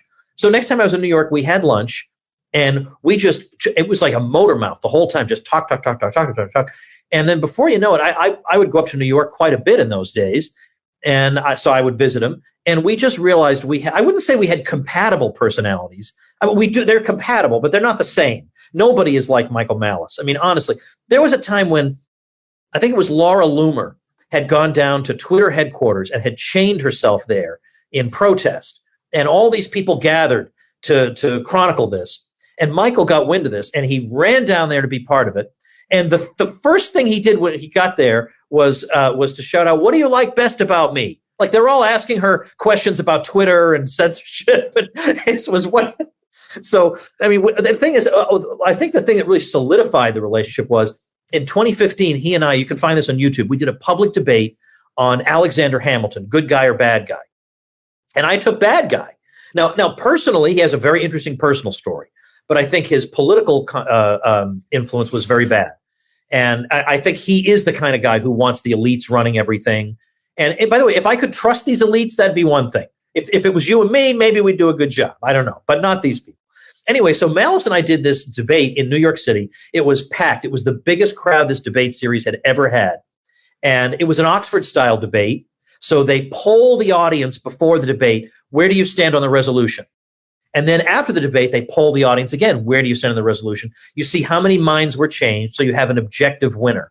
And I'll tell you, I beat the shit out of him. Can I say that on this show? Yeah, for sure. But what was the question? Was it a question that had a clear black and white, or was it a totally ambiguous? It was. I don't remember the exact formulation, but it's on the video. So if you type Malice Woods Hamilton, it'll come up. But it was something like, the legacy. Alexander Hamilton was on net a plus for liberty. It was something like that. And so he said that he was, and I said that he wasn't. But what was fun about it was leading up to it, we had so much fun trash talking each other on Twitter on who was going to beat whom, and that I was going to have to be carried out on a stretcher because he was going to beat me so bad. Or there was a symphony orchestra, like I'm half Armenian, and there was a symphony orchestra that on the day of the remembrance of the Armenian genocide performed some music in recollection of the dead. Malice posts this and says, this should be a reminder of what's going to happen to Armenian Woods at this debate. I mean, it's just crazy, right? And we had so much fun. And even though he lost the debate, he didn't even care. And I even said to him, I think this was caught on tape afterward. I even said to him, there would have been no shame in losing this debate to you. It was so fun. And so we didn't even care about that. We had an amazing experience together in front of all these people. We went out for dinner afterward. And so just ever since then, like, there have been times, I don't know why I'm saying this, maybe I'm intoxicated from the liquid death, but I've had some pretty dark moments in my life since then that are happily resolved. But there's been no one on earth I have more wanted to talk to and have help me than Michael Malice, whom I've helped him through some difficult times. He's just a good friend, even though sometimes on Twitter he can be really tough and you wonder about him, but he is an absolute sweetheart in real life, and one of these super loyal friends. So one quick thing about Michael. On that first day that I met him, he had been on Kennedy's show a lot on Fox Business, and he was apparently quite fond of her and respected her very much. And I didn't know that much about her. And I think I made some dismissive comment about her. Now, this was our first time meeting, so it would have been very easy for him to just, brush that off and, not to interfere with our developing friendship. But he politely but firmly stood up and defended her to me. And I thought, this is a guy I want as a friend, because if he'll do that for her, he'll do it for me, which indeed he has. Yeah, I always describe him as he's a ruthless troll on social media, but only to people more powerful. And he doesn't punch down, he punches up. But he's basically soft-hearted underneath it all. A lot of people have the similar stories to you. I mean, he sees himself as a white pill guy, and that he offers the red pill, but the white pill is. I think he's writing a book called The White Pill. Actually, he is. Yeah, I can't wait to read it. Yeah, yeah. So fun. And I think he has popularized aspects of ideas of anarchism in ways different. Like some people got confused because they said Malice has probably done as much to popularize anarchism as an idea as Lysander Spooner did in his own time and place. And people were like, well, what about all these great intellectuals? I was like, oh, yeah, no question all those people exist. What I mean is he reaches ordinary, accessible, people who aren't going through academic, historical, intellectual texts. Right, because, I mean, let's be honest. Even though a lot of libertarians know who Lysander Spooner is, most people don't. Most people don't read him. Most people never will read him. But Malice put together a collection of these writings that a lot of people will read. And he goes on shows with big audiences and he talks about them. Now, maybe if Spooner had shaved and gotten his act together and lived in the 21st century, maybe he would have done likewise, but he didn't. Instead, we have Michael Malice. Exactly. I remember one of the first introduction to Michael Malice was a tweet he put out on 9/11, and I was like, holy crap, this is a notch over the limit. Like I felt dirty even reading it. I didn't retweet it or anything. He is a troll. I do remember. I don't remember where I saw the interview, but he was talking about the death of his parent, and people were treating him the way they thought, he would want to be treated, like a trollish thing and making jokes. And it was an interesting anecdote where he said that was not what I needed the day of, but that's the nature of the beast when you live that life. But Tom, I mean, you look like, if I'm judging you based on the hour and 45 minutes we've known each other, the polar opposite of Malice. Like you don't strike me as being edgy, pushing the envelope. I mean, I guess, how does that work as a relationship, both publicly and private? More publicly than privately. Publicly, how does that work? Okay, well, let me just say in parentheses before I forget that when I was on the Babylon Bees podcast, they said, all right, before we get started, we have some listener-supplied questions we'd like to ask you. And they were all about Michael Malice. And then I realized he fed them those questions, that jerk. He knew I was going to be on. I mean, who thinks of things like this? Who does things like this? But, here's an example. Here's a perfect example. Michael is much more adventurous than I am in a culinary sense. He'll try all kinds of exotic food. I'm just the opposite. And it's not like I'm against it, but if I'm hungry, I don't want to order something I might not like, because then what am I going to do? I'm starving. So there was one time when we were going to go out to eat, and I texted him in New York. I said, doesn't matter where we eat as long as I can recognize everything on the menu. And then he posted that on Twitter, and he said, "What?" He said that's Tom Woods in a nutshell. Because he said to me, "What does it matter if you have to recognize it? You don't have to order everything on the menu. Why?" So anyway, we ended up going to some diner. Like he deliberately made it as vanilla as he could possibly make it in response to that. But yeah, the thing is, every once in a while, I will put out a tweet that's kind of in the Malice style, just to shock my readers. They'll say, "Oh my gosh, whoa, Woods is real. I really like spicy Woods." I get that response a lot. "I love spicy Woods," they'll say. And I basically got that entirely from Malice, from watching Malice. But yeah, I mean, I guess it's, in a way, it's been good for me. I don't know if I've had some kind of influence on him, but let's just say Malice has taken me out of my comfort zone in some parts of my life, or, we'll do bizarre things that I wouldn't like. I wouldn't have gone to the Museum of Modern Art, or I wouldn't have thought to go to whatever that living Shakespeare thing is that I can't remember what it's called in New York City. But we do all these oddball things that, because he's Michael Malice and he wants me to break out of my squareness. And so I've broken out of my squareness quite a bit. So I don't know, it's fun. And also, I don't know, I guess we each want we're friends in the classic Aristotelian sense of wanting what's good for the other one. We each want what's best for the other one. And I think, and he's encouraged me, he gives me good advice, but also he thinks what's good for me is not to be always the stuffed shirt that I've been through most of my life. And so that's good. That's fun for me. Tom, tell me about Murray Rothbard's Anatomy of the State. Okay. Anatomy of the State has since been released as a little kind of eeny-weeny book but it was initially an essay in a larger book. But you can just Google Anatomy of the State, read it online. But this is one of these essays that some people say, in fact, I think it's in Malice's collection, The Anarchist Handbook. It's one of these essays that a lot of people say when they read it, it completely changed. They could never look at the world the same way again.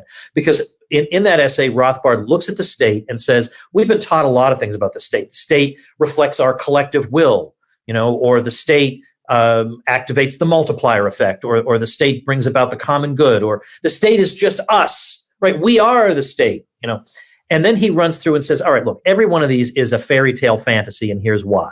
And then he says, here's what the state really is. The brute fact of the matter is that for all the fancy language that's used, that's draped around it, the fact of the matter is some people rule and other people are ruled.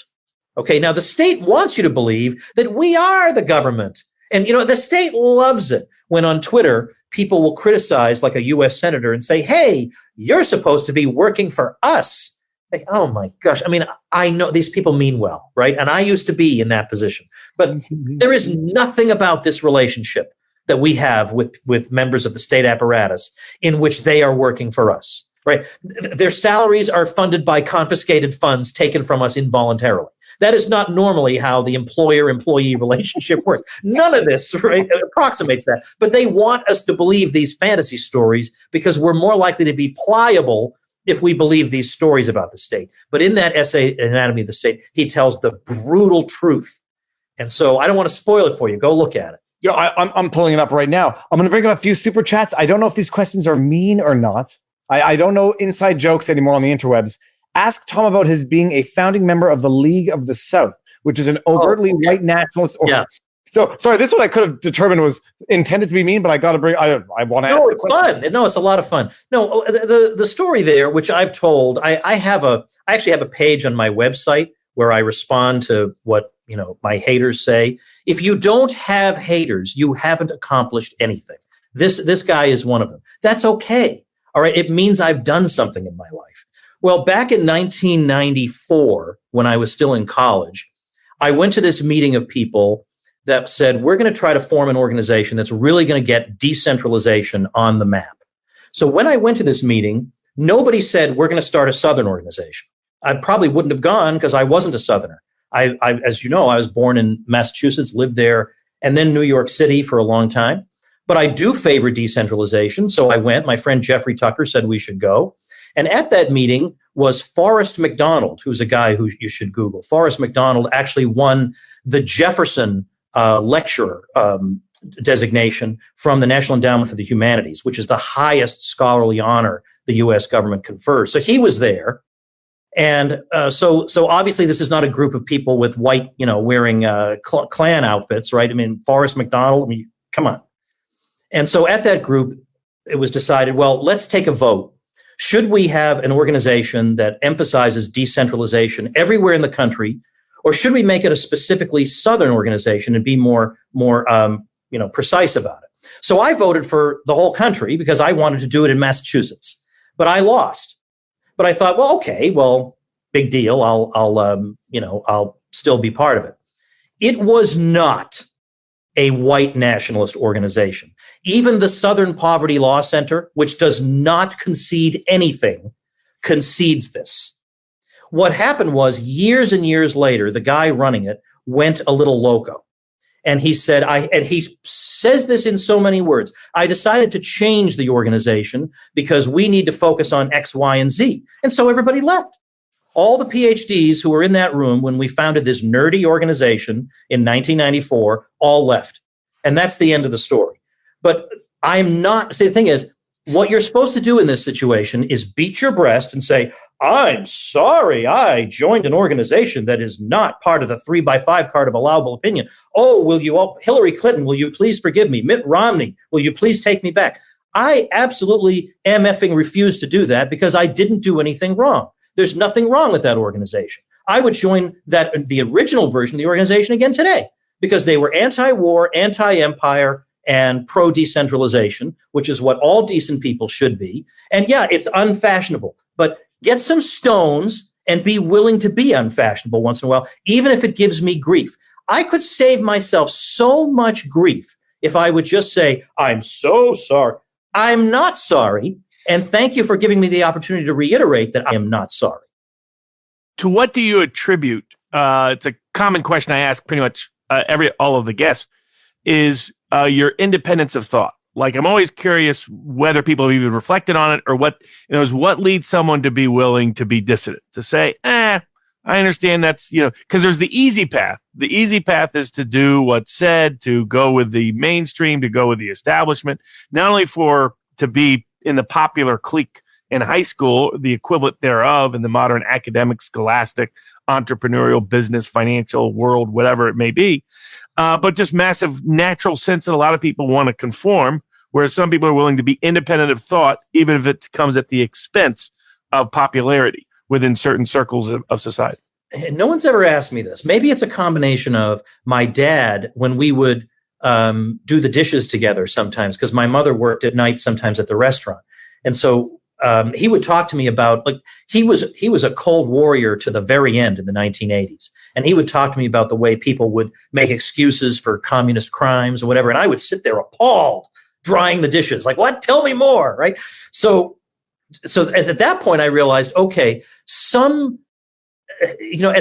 are some people who just can't be trusted. I mean, if you couldn't get communism right, there are some people who can't be trusted.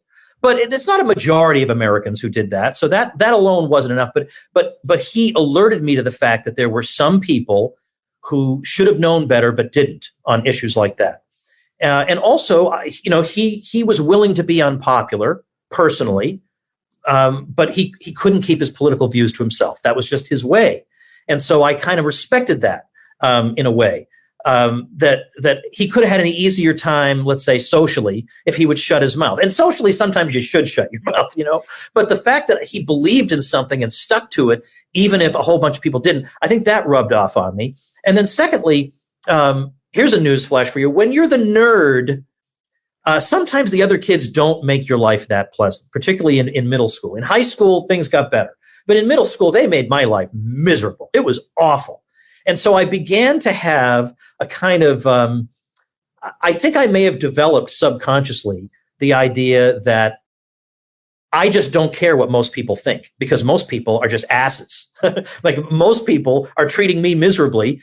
I guess I don't really value their opinion on things. So I became more willing to trust myself, because I was the one I could rely on in those days. There was nobody else I could rely on. So it could have rubbed off from me there. But then once you start going down that rabbit hole and you start putting pieces together, you realize I'm right. I am right about this. And, come what may, let the world come at me. I'm not changing. Tom, I think that might be the best way to end this, except for this. Thank you, Viva, for going the extra mile for all of us. No, I thought there were, that's not the one I want. I will. Thank you very much. But Tom, people are saying the more you talk, the more they love you. For those who never knew you before, where can people find you? I'm going to put all the pinned links in the pinned comment. Where can people find you? I know you have a number of resources, so let us have them. Well, I would say, the principle of marketing, key principle, is give only one link, but that's so hard to do in this case. So my website, which the homepage is going to be redesigned, because it greets you with a video where I look like I'm 12. So I know that needs to be updated. But the rest of the site is updated. So tomwoods.com has everything that I do. And also, if tomspodcast.com redirects to a list of all 2,131 episodes of the Tom Woods Show, including my episode with our dear friend here, Mr. Robert Barnes. So tomspodcast.com will get you to the links, and then you can subscribe to the podcast using the links there. Fantastic. Tom, Robert, stick around. We'll say our proper goodbyes. Everyone in the chat, thank you very much. Some super chats I couldn't get to, but we appreciate it, and thank you for the feedback. This was phenomenal. We'll do it. Let's do it again, because I still feel like there's another good 2 hours of discussion to be had. But it was great. I loved it. Thank you, guys. All right, folks, I know that I said that for this episode, I was going to be talking about Aristotle. We're going to push that off. That will happen. That will probably happen next week. But I have some more urgent things I want to get to. Certainly, I want to talk to Michael Heiss this week about, indeed, what happened with the Libertarian Party. I also want to talk to Ryan Levesque about what Web 3.0 is and why it matters to us both as ordinary people and if we happen to run a business. How do you run your business now that people are more concerned about protecting their privacy and their data? You can't just raid their data. You have to kind of ask them for it. So we're going to be talking about that. Germinal Van will come back on to talk about his book on the Black community. So a lot of great material coming up. We will eventually get to Aristotle. Thanks for listening, everybody. See you tomorrow. Become a smarter libertarian in just 30 minutes a day. Visit TomWoods.com to subscribe to the show for free, and we'll see you next time. Like the sound of The Tom Woods Show? My audio production is provided by Podsworth Media. Check them out at podsworth.com.